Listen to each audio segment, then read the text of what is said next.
পকেটে আমার মানিব্যাগটা নাই, হারাই গেছে। মানিব্যাগে কত ছিল? 10,000 টাকা ছিল। এত টাকা নিয়ে কেউ জঙ্গলে আসে? টাকা হারালে কিরকম লাগে সেটা আমি জানি। আমার যা টাকা লাগবে আমার কাছ থেকে নেবে। আমার সন্দেহ হইতেছে টাকাটা নাসের নিছে।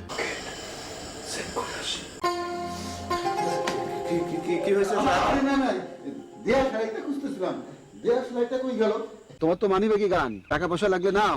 এই 400 টাকা রাখো, আরে দরকার হলে আমাকে ফেরত দিও। টাকা পয়সার ব্যাপারে একটু সাবধান থাকবা।